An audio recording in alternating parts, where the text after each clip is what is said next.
Hello students, आज के video में हम लेंथ कॉन्ट्रैक्शन के न्यूमेरिकल्स जो हैं उनको सॉल्व करेंगे। तो सबसे पहले लेंथ कॉन्ट्रैक्शन होता क्या है इसको क्विकली रिवाइज कर लेते हैं। तो मेरे पास दो फ्रेम है, एस और एस डैश। एस जो फ्रेम है that is at rest, S dash frame जो है that is moving frame.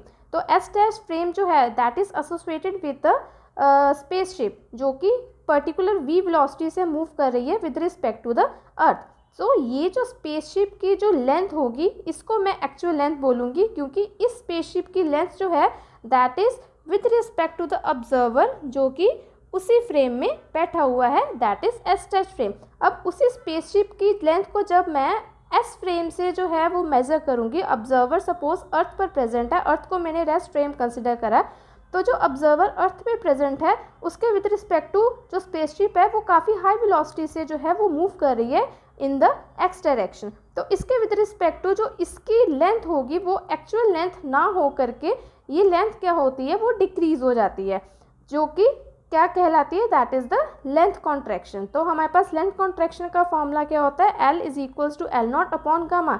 L क्या होता है, that is the apparent length या इसको नॉन प्रॉपर लेंथ भी बोलते हैं, और एल नोट क्या होता है जो कि एक्चुअल लेंथ होती है which is placed in the S dash frame.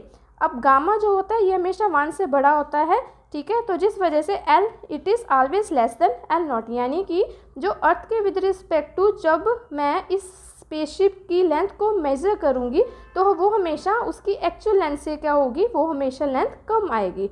और इसको एक और फॉर्मूला है L is equals to L naught. जब गामा की वैल्यू को हम सॉल्व करते हैं, पुट करते हैं, तो मेरे पास क्या आता है, under root 1 minus V square by C square. If a spaceship 50 meter long were to pass the Earth, traveling at 2.4 into 10 raised to power 8 meter per second, what would be its apparent length? So इसमें directly मेरे को apparent length के बारे में पूछा है। तो सबसे पहले फॉर्मूला देखते हैं, लेंथ कॉन्ट्रैक्शन क्या क्या होता है। L is equals to L not under root 1 minus V square by C square, जिसमें L क्या होता है, आपका नॉन प्रॉपर लेंथ होता है या इसको एपरेंट लेंथ भी बोलते हैं। एल नोट क्या है, हमारे पास एक्चुअल लेंथ भी होता है और प्रॉपर लेंथ भी इसको बोलते हैं। तो इसमें मेरे को क्या निकालना है, एपरेंट लेंथ, यानी कि एल मेरे को निकालना है, और गिवन क्या है, दैट इज़ एल नोट मेरे को यहाँ पर गिवन है। तो फॉर्मूला में डायरेक्ट वैल्यू सब्स्टिट्यूट करेंगे, और वी क्या है, वेलोसिटी जो मेरे को गिवन है 2.4 into 10 raised to power 8 metre पर सेकेंड। तो डायरेक्टली जब हम वैल्यूज़ को सब्स्टिट्यूट करेंगे, L is equals to L not under root 1 minus V की value 2.4 into 10 raised to power 8 और सी की value 3 into 10 raised to power 8, इसका होल स्क्वायर। तो यहाँ से मेरे पास 10 raised to power 8 10 raised to power 8 क्या हो जाएगा, कैंसिल हो जाएगा। जब हम टर्म्स को जो है कैलकुलेट करेंगे तो मेरे पास ये जो अंडर रूट वाली टर्म है वो हमारे पास 0.64 निकल कर आती है, और एल नॉट है दैट इज़ 50। तो जब हम इन दोनों टर्म्स को मल्टीप्लाई करेंगे तो मेरे पास क्या आता है, 30 मीटर। सो आपके पास जो एपरेंट लेंथ का वैल्यू आया है that is 30 metre. What will be the length of a meter rod appear to be for a person traveling parallel to the length of a rod?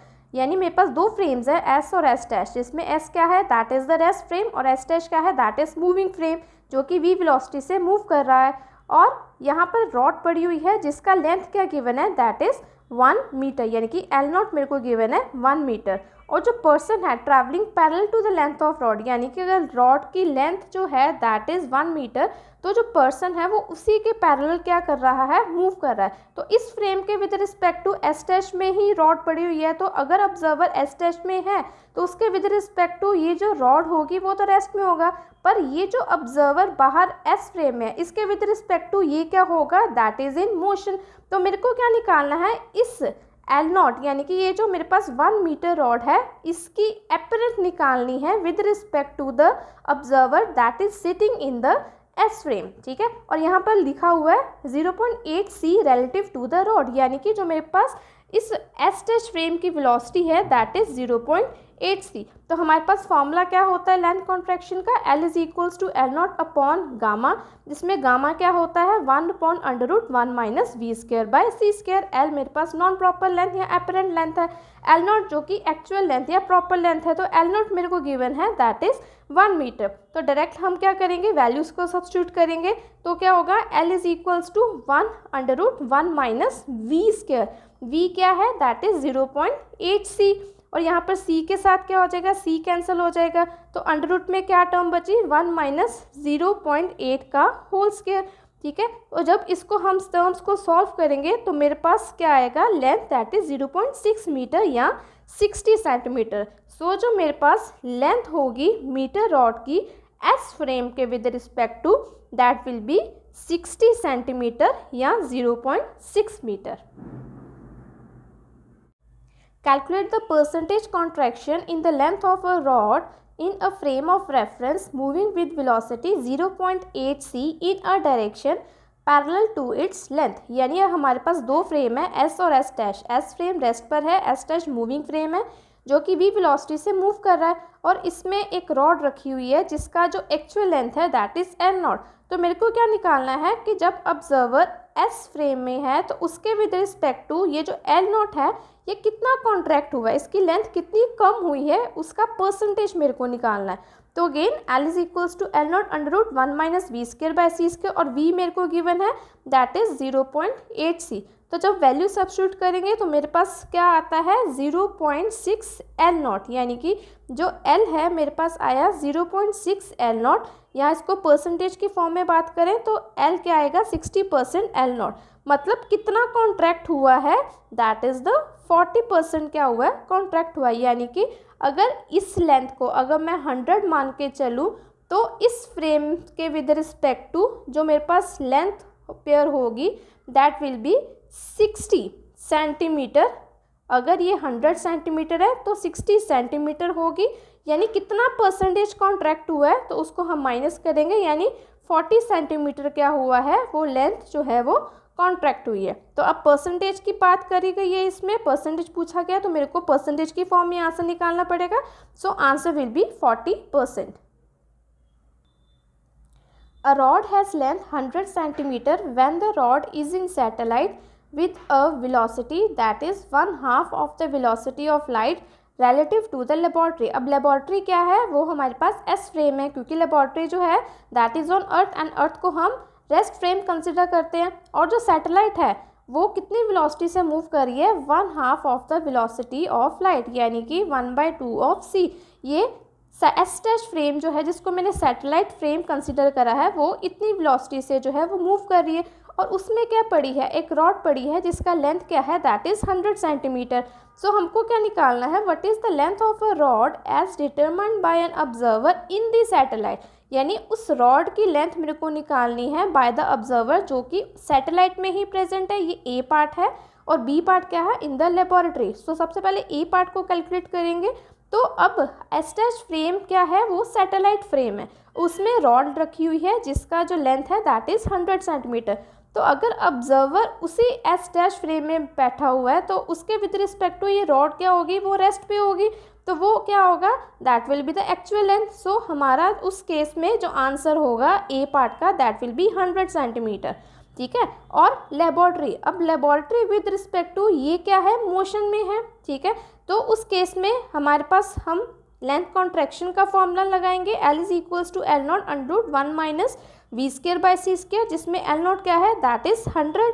ठीक है, और v जो है दैट इज़ 1/2 ऑफ सी। तो जब हम इस टर्म्स को कैलकुलेट करेंगे तो मेरे पास आंसर क्या आएगा, 86.60 सेंटीमीटर। सो एस फ्रेम के विद रिस्पेक्ट टू इस रॉड की जो लेंथ होगी that will B 86.60 centimetre. A train whose length is 150 meter when at rest has to pass through a tunnel of length 125 meter। यदि मैंने एक ट्रेन कंसिडर करी है जिसका लेंथ क्या है, 150 मीटर, उसे इस टनल से गुजरना है जिसकी लेंथ कितनी है, that is 125 metre. The train is moving with uniform speed of 2.4 into 10⁸ metre पर सेकेंड। यानी इस ट्रेन की जो वेलोसिटी है दैट इज़ 2.4 इंटू 10⁸ मीटर पर सेकेंड टूवर्ड्स द टनल। अब हमको निकालना क्या है, find the length of train and that of tunnel as observed by an observer at the tunnel at the train. Again repeat कर रही हूँ, find the length of a train. मेरे को इस ट्रेन की जो लेंथ है वो निकालनी है bye the observer who is sitting in the tunnel. ठीक है, तो फर्स्ट हमारे पास क्या आ जाएगा, apparent length of the train eight the tunnel, ठीक है। तो यानी कि मेरे को अब फॉर्मूला क्या अप्लाई करना है, L is equals to L naught under root 1 minus B square by C square. अब हमारे पास L नॉट क्या है, लेंथ की ट्रेन जो कि एक्चुअल कितनी है, दैट इज़ 150 मीटर। तो यहाँ पर 150 मीटर आएगा। अब वो कितनी वेलोसिटी से मूव कर रही है, 1 minus 2.4 into 10⁸ divided by 3 into 10⁸। तो यहाँ 10⁸ के साथ 10⁸ कैंसिल हो जाएगा। टर्म्स को हम जो है कैलकुलेट करेंगे तो मेरे पास फाइनल आंसर क्या आएगा, दैट इज़ 90 मीटर। यानी कि इस ट्रेन की लेंथ जो होगी, जो ऑब्जर्वर टनल में बैठा हुआ है उसके विद रिस्पेक्ट टू कितनी होगी, that is 90 metre. Second part, find the length of tunnel, यानी उस टनल की मेरे को लेंथ निकालनी है as observed by the observer at the train. यानी कि इस टनल की लेंथ मेरे को with respect to the observer जो कि ट्रेन में बैठा हुआ है, जो इतनी वेलोसिटी से मूव कर रहा है, उसके विद रिस्पेक्ट टू कैलकुलेट करनी है। तो again apparent length of the tunnel मेरे को निकालना है, observer is sitting in the train. तो उस केस में क्या आएगा, L naught that will be 125 metre. तो जब हम टर्म्स को कैलकुलेट करेंगे तो मेरे पास कितना आंसर आएगा, that is 75 metre. So train की लेंथ जो एपरेंट लेंथ होगी that is 90 metre with respect to the tunnel, और टनल की जो एपरेंट लेंथ होगी with respect to the train जो इतनी वेलोसिटी से मूव कर रही है, दैट इज़ 75 मीटर।